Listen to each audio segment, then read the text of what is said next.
저는 은희입니다. 올해 61였죠. 30해를 같은 집에서 같은 남자와 같은 일상을 반복하며 살았습니다. 예의와 침묵으로 제 마음을 단단히 싸매고 살았고, 남편은 대학 교수, 저는 그저 교수의 부인. 단정하게, 말수 적게 남편의 체면을 세워주는 것을 제 역할이라 믿었습니다. 그런데 남편이 죽고 나서야 이상하게도 진짜 인생이 시작되는 느낌이 들었습니다. 2월에 차가운 바람이 불던 날, 우체국 앞에서 떨리는 손으로 등기우편을 받았습니다. 발신인은 사망자 재산정리 담당. 평소 같으면 미라나 다른 누군가에게 부탁했겠지만, 그날은 제가 직접 가야 한다는 생각이 들었어요.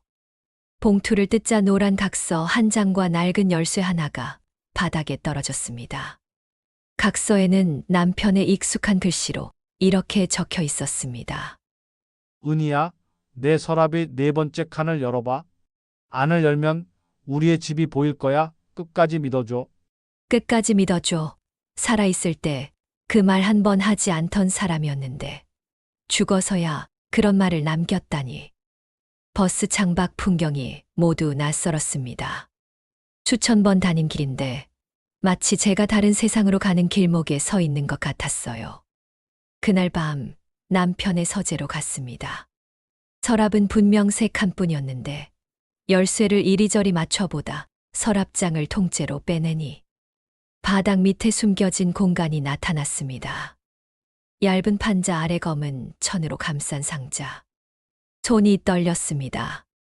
30해를 함께 살았는데도 남편에게 이런 비밀이 있었구나. 상자를 열자 금고 열쇠, 인감도장, 오래된 유언장 초안, 그리고 사진 한 장이 들어 있었습니다. 남편의 뒷모습과 그에게 어깨를 기대 선 젊은 남자. 흑백이었지만 날짜는 작년 가을. 남편이 암 진단을 받고 얼마 지나지 않았을 때였죠. 남편이 언제부터 사진을 찍었을까요? 저와는 단 한 번도 함께 찍자고 하지 않던 사람이었는데, 사진 뒷면에는 작은 글씨로 서준에게, 남편이 가끔 칭찬하던 제자 이름이었습니다. 똑똑하고 성실하다던. 현관벨이 울렸습니다. 밤 10시가 넘은 시간. 인터폰 화면에는 키 크고 차분한 인상의 젊은 남자가 서 있었습니다. 안녕하세요, 아주머니. 문을 열자 예의 바른 30대 후반 남자가 정중히 인사했습니다. 서준이라고 합니다. 선생님의 제자였어요. 사진 속 그 남자였습니다. 그는 두꺼운 봉투를 내밀었습니다. 선생님께서 모든 일이 정리되면 이걸 드리라고 하셨어요. 봉투 안에는 은행 서류, 부동산 문서들, 그리고 집의 공동명의 변경 계획서가 들어 있었습니다. 선생님이 이 집을 저와 아주머니 공동명의로 바꾸려 하셨어요. 왜냐고 묻자 그는 아주 작게 웃었습니다. 필요할 때만 웃는 사람 같았어요. 선생님이 남기신 선택입니다. 안전장치라고 하셨거든요. 누구를 위한 안전장치일까요? 그는 자세한 건 천천히 말씀드리겠다며 밤이 늦었다고 물러났습니다. 그가 떠난 뒤 한참을 거실에 앉아 있었습니다. 남편이 떠난 지 2달도 안 되었는데 벌써 너무 많은 일들이 밀려오고 이상하게 그 젊은 남자가 자꾸 생각났습니다. 그 후로 밤마다 현관, 키패드에서 오류음이 들렸습니다. 누군가 비밀번호를 시도하는 소리. 인터폰을 보면 아무도 없었죠. 사흘째 되던 밤, 결국 정체가 드러났습니다. 아주머니, 비밀번호 바꾸셨어요? 유리문 너머 그림자. 서준이었습니다. 평소의 차분함과 달리 조급해 보였죠. 제가 허락하기 전엔 이 집에 함부로 들어오지 마세요. 죄송합니다. 습관적으로. 그 한마디가 제겐 충격이었습니다. 남편이 살아있을 때부터 자주 드나들었다는 뜻일 테니까요. 선생님이 돌아가시고 나서 가끔 집을 확인하러 왔어요. 혹시 문제가 생기지 않을까 해서. 고개를 끄덕이던 그는 이어폰을 꽂고 누군가와 통화하는 듯 했어요. 입모양은 오늘은 아니다. 누구에게 무엇이 아니다라는 걸까요? 며칠 동안 그는 나타나지 않았습니다. 이상하게 그가 보고 싶었습니다. 30해를 남편 외남자와 제대로 대화해 본 적이 없었는데 그 짧은 대화가 마음에 남았습니다. 다음 주 월요일, 오랜 친구 미라에게 도움을 청했습니다. 변호사 사무장에서 오래 일한 세상 물정을 잘 아는 친구. 미라는 남편의 메모를 보더니 유언 초안 같은데 공증도 없고 날짜 공백도 있어. 이 부동산 서류들 일반인이 혼자 작성하긴 너무 전문적이야. 라고 했습니다. 남편이 날 시험하는 걸까 했더니 미라는 고개를 저었습니다. 남자들은 죽어서도 여자를 지배하려 해. 특히 내 남편 같은 사람은 그런데 이건 느낌이 달라. 이 봉투, 글씨체가 2개 하나는 남편, 다른 하나는 젊은 남자. 펜 누르는 압력, 글자 기울기까지 달라. 서준일까? 미라는 내 남편이 누군가를 무서워했던 것 같다. 급하게 정리한 흔적이 있어. 시간이 얼마 남지 않았다는 걸 알고 서둘렀던 듯해. 라고 했습니다. 마지막 몇 달 남편은 병원보다 집에서 무언가를 정리하는데 시간을 보냈습니다. 서재에서 통화 소리도 잦았고요. 미라는 제 도장을 꼭 쥐게 하며 막 찍지 마. 내가 모르는 서류가 움직일 수 있어. 특히 부동산은 더더욱. 하고 당부했습니다. 주말 낮 서준이 다시 왔습니다. 선생님이 남기신 것들에 대해 자세히 말씀드리고 싶어요. 햇살이 비치는 오후였지만 공기는 무거웠습니다. 그는 이 집을 잠깐 담보로 쓰고 싶다. 아주머니 명의는 그대로 두고 내가 대출을 받아 몇 가지 일을 정리하겠다. 고 했습니다. 무슨 일을 물으니 그는 겨울 호수 같은 눈빛으로 선생님이 관계했던 사람들이 있어요. 빚도 약속도 깔끔하게 정리해야 할 것들이 많아요. 라고 말했습니다. 그때 그의 손목에서 푸른 문신을 보았습니다. 얇은 선들이 지도를 이루는 모양. 그게 뭐예요? 길이어 나가는 길. 어디서? 잠깐 망설이던 그는 소매를 더 올렸습니다. 미로처럼 정교한 선. 선생님이 저에게 그리라고 하셨어요. 잊지 말라고. 그가 돌아간 뒤 저는 남편이 남긴 금고를 열었습니다. 옷장 뒤쪽 한 번도 본 적 없는 위치. 안은 비어 있었고 한가운데 하얀 봉투 하나. 익숙한 글씨로 끝까지 믿어줘. 봉투에는 녹취 마지막이라고 적힌 카세트 테이프와 작은 열쇠고리가 들어 있었습니다. 미라가 어렵사리 카세트 플레이어를 구해왔고 재생 버튼을 누르자 떨리는 남편의 목소리가 흘러나왔습니다. 서준아, 이건 내가 들을 거다. 그 집은 사실 내 것이어야 한다. 내가 내 어머니에게서 빼앗은 거니까. 미안하다고 전해라. 정말 미안하다고. 잠깐의 정적. 은희는 아무것도 몰라도 돼. 그 아이는 순수해. 내 죄에 휘말리면 안 돼. 다른 목소리, 젊은 남자. 분명 서준 같았습니다. 선생님, 여기 마이크가 켜져 있어요. 조심하세요. 알아 하지만 이미 늦었어. 그들이 움직이기 시작했어. 그들은 젊은 날의 개발 사업 동료들이었고 그 과정에서 많은 피해가 있었으며 서준의 어머니도 그 피해자 중 한 사람이었다는 이야기들이 테이프에서 쏟아졌습니다. 미라는 법정 증거가 될 수 있겠지만 자발인지 강요인지 판단은 더 필요하다. 고 했습니다. 그날 밤 저는 남편을 다시 생각했습니다. 30해 동안 제가 알던 남편은 누구였을까요? 가짜였을까요? 일부였을까요? 늦은 밤 현관이 열리는 소리가 났습니다. 누군가 비밀번호를 알고 들어왔죠. 숨이 멎는 줄 알았습니다. 어둠 속에서 아주머니, 저예요, 서준. 그는 평소와 달리 급했습니다. 선생님 관련 사람들이 움직입니다. 아주머니가 위험할 수 있어요. 그는 대답을 아끼고 창과 문을 확인하며 집을 훑었습니다. 며칠간 다른 곳에 계세요. 제가 정리할게요. 싫어요. 위험해요. 그래도 싫어요. 여긴 제 집이에요. 그는 한 걸음 다가왔고 저는 30해 만에 누군가의 체온을 그토록 가까이 느꼈습니다. 그럼 제가 여기 있을게요. 아주머니를 지킬게요. 그 밤 그는 소파에서 거의 밤새우다시피 경계를 섰고 저는 침실 문을 살짝 열어둔 제 거실에 그의 실루엣을 바라보았습니다. 왜 그렇게 마음이 흔들렸는지 그때는 모른 척했습니다. 며칠 뒤 오후 또 다른 방문자가 왔습니다. 정장을 입은 50대 여성. 김민정이라고 해요. 따님이라고 해야 할까요? 서류상으로 남편의 친자라며 DNA 결과까지 내밀었습니다. 작년에 아버지가 절 찾아오셨어요. 저는 고아원에서 자랐거든요. 그녀는 담담히 말했고 남편의 젊은 시절 부동산 거래가 얼마나 복잡했는지, 그 과정에서 누군가가 재산을 숨기듯 옮겨줬는지 조사 자료를 보여주었습니다. 그 중에 서준 씨 어머니도 있었어요. 그 말을 들으니 모든 조각이 맞춰졌습니다.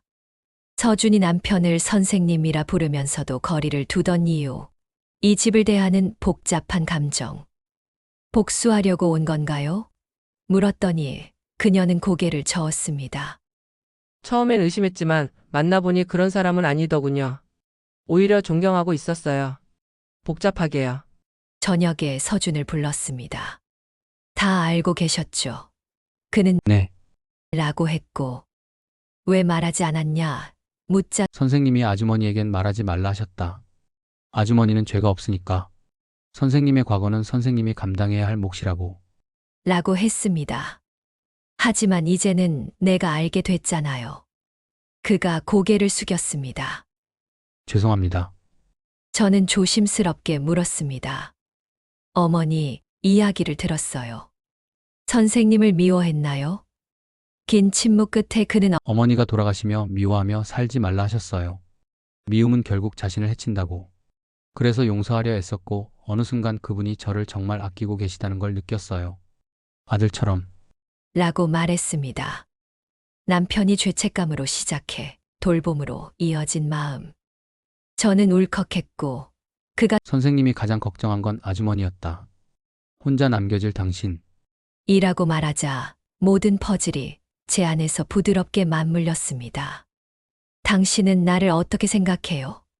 제가 먼저 물었고 그는 망설이다 처음엔 의무감이었지만 지금은 좋아합니다. 라고 했습니다.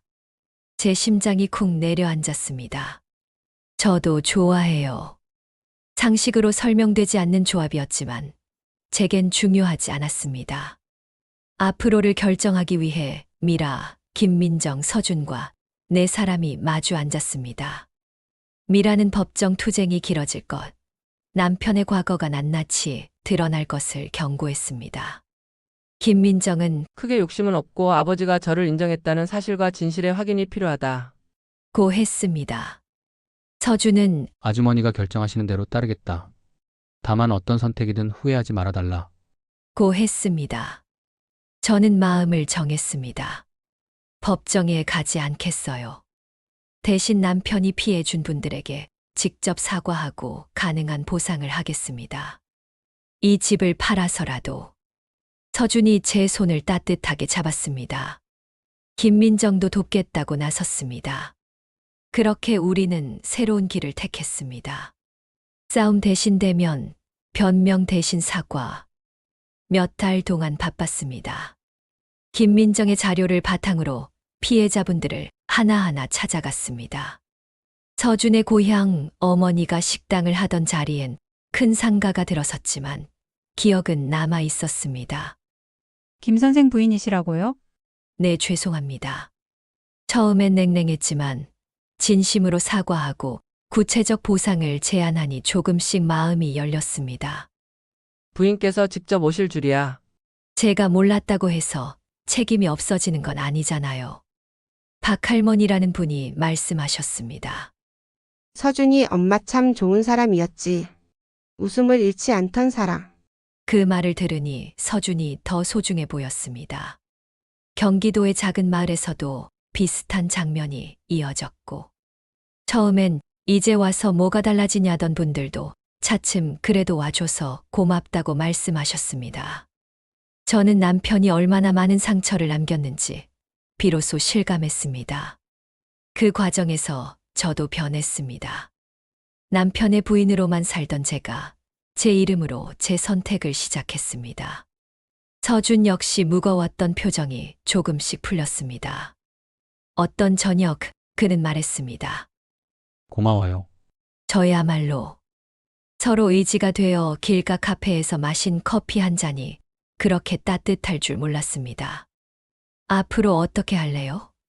제가 묻자 그는 아직 정확하진 않지만 아주머니와 함께하고 싶다. 고 했습니다. 나는 나이가 많잖아요. 그게 중요해요? 사람들 시선이 아주머니가 행복하시면 그걸로 됐어요. 그의 눈을 보니 진심이었습니다. 저도 함께하고 싶어요. 우리는 또 한 번 마음을 확인했습니다. 물론 쉬운 일만 있진 않았습니다. 동네 사람들의 수군거림, 정신 나갔다, 재산 노린 거다 같은 말들. 복지관에서도 속삭임이 들렸습니다. 미라는 신경 안 쓰이냐? 고 물었고, 저는 이젠 상관없다. 내가 행복하니까. 라고 했습니다. 부동산 사장은 경계심을 드러냈지만 저는 이미 서준이 어떤 사람인지 알고 있었어요. 함께한 시간 동안 그의 진심을 충분히 보았습니다. 어느새 1년이 흘렀고 우리는 가능한 한 많은 분들을 찾아뵙고 사과했습니다. 완전한 보상은 어렵지만 최선을 다했습니다. 그 사이 서준은 대학원에서 사회복지학을 공부하기 시작했고 저는 복지관에서 혼자 사는 어르신들을 돕는 일을 맡았습니다.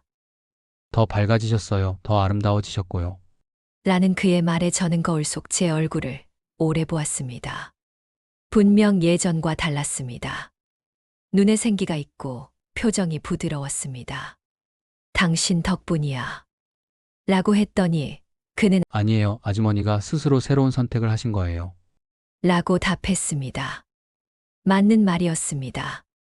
저는 61에 처음으로 제 인생을 주체적으로 살기 시작했습니다. 시간은 더 흘러 우리는 여전히 이 집에서 함께 살고 있습니다. 법적으로는 공동명의지만 마음으로는 진짜 가족. 그는 사회복지사가 되어 현장에서 뛰고 가끔 힘든 사례를 이야기합니다. 저는 주거 상담 창구에서 어르신들의 종이 뭉치를 함께 풀어드립니다. 관장님은 경험이 큰 힘이 된다고 했고, 저는 63세 제 이름으로 인정받는 기쁨을 알게 되었습니다. 아침이면 드는 커피를 끓이고, 저는 식탁을 차립니다. 작은 일상이 어쩌면 젊은 날엔 몰랐던 사랑의 가장 깊은 얼굴이라는 걸 이제 알겠습니다.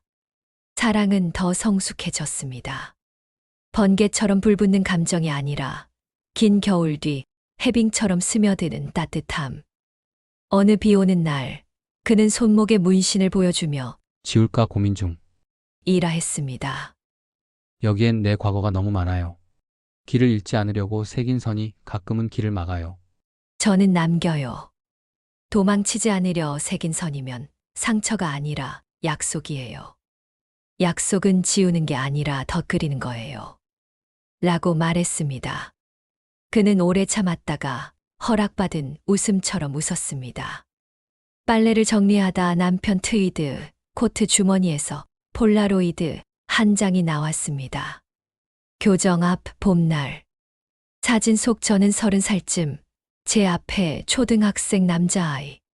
제가 아이에게 빵과 얇은 카디건을 건네는 순간이었죠. 뒷면에는 남편 글씨. 그 아이를 다시 만나면 미워하지 말아라.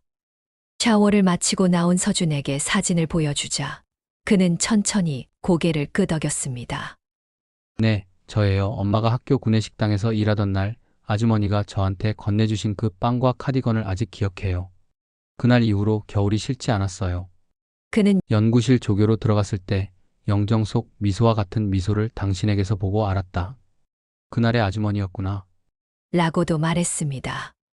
사진 한 장이 시간 위에 시간을 포개 놓았습니다.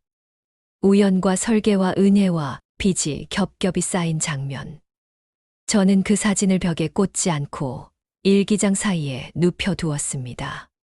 공개된 벽보가 아니라 내 안의 문장으로 간직하려고요. 저녁 식탁에서 조심스레 물었습니다.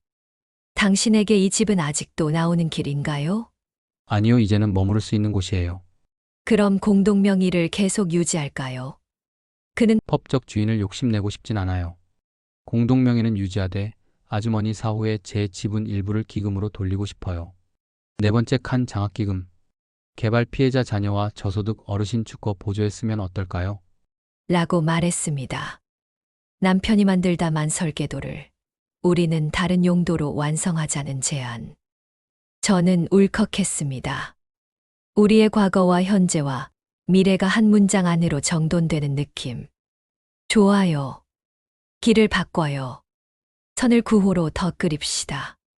그날 밤 서재에서 네 번째 칸을 다시 열었습니다. 금속판 아래에 더 얇은 틈. 살짝 들어 올리자 얇은 봉투가 미끄러져 나왔습니다. 남편의 마지막 메모. 은희야, 너는 늘 남에게 자리를 내줬지. 이번엔 네가 자리를 정하라. 끝까지 믿어줘는 너에게 하는 말이자 네가 너 자신에게 해야 할 말이다. 저는 속으로 따라 읽었습니다. 끝까지 나를 믿을 것. 그 문장을 우리가 만들 기금의 첫 문장으로 삼기로 했습니다. 기금 준비는 복잡했지만 이번엔 서류의 선들을 사람을 묶는 줄이 아니라 사람을 잇는 선으로 만들었습니다.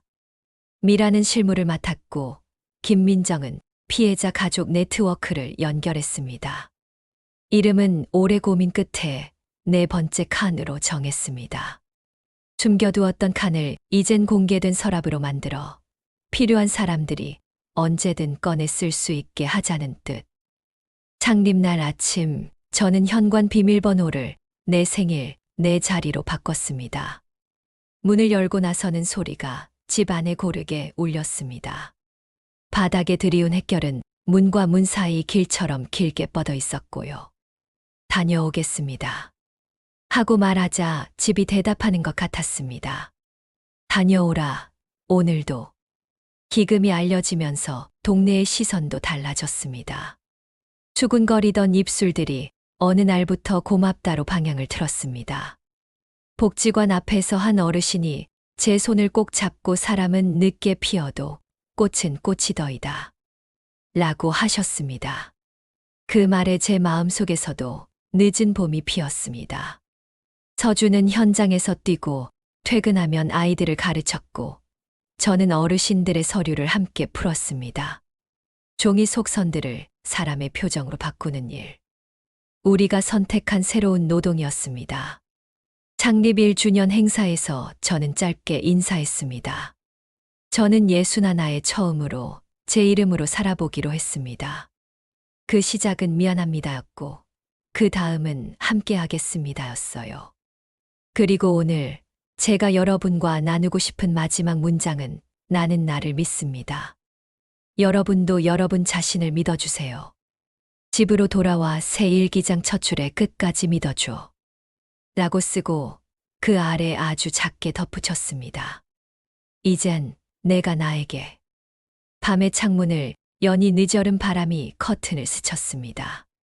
집이 숨을 쉬고 있었고 저는 그 숨에 맞춰 조용히 숨을 쉬었습니다. 가끔 사람들이 묻습니다. 정말 행복하냐고. 네, 저는 정말 행복합니다. 행복은 젊음에서 오지 않고 결정에서 오더군요. 남편이 남긴 문장은 유언이 아니라 질문이었습니다. 끝까지 믿어줄 수 있겠니? 저는 이제 그 질문에 이렇게 대답합니다. 응, 나를. 그리고 내 곁의 사람들을. 어느 가을 아침 현관을 나서려다 벽에 기대어 있던 오래된 장우산을 제자리에 걸었습니다. 손잡이에 남편의 체온 같은 매끈함이 아직 조금 남아 있었어요. 저는 우산을 쓰지 않고 빗속으로 걸어 나갔습니다. 이제 비를 피하지 않아도 괜찮겠다는 생각이 들었습니다. 젖지 않는 법을 배운 게 아니라 젖어도 괜찮다는 걸 믿게 되었으니까요. 혹시 당신도 지금 네 번째 칸 앞에서 망설이고 있나요? 숨겨놓았던 당신의 서랍. 그 밑에 얇은 틈을 한번 만져보세요. 분명히 무언가 딸깍하고 움직일 거예요. 그게 아마 당신이 당신에게 건네는 마지막 문장일지도 모릅니다. 문은 4개지만 열쇠는 하나. 열쇠는 손에서 손으로, 그리고 마침내 당신의 손끝으로. 저는 오늘도 그 열쇠를 쥐고 문을 엽니다. 61의 새로운 인생, 아니, 63의 계속되는 시작. 황혼의 비밀은 빛을 가리는 게 아니라 빛을 오래 붙잡는 방법이었습니다. 이야기는 여기까지. 그리고 저희 내일은 여기서부터입니다.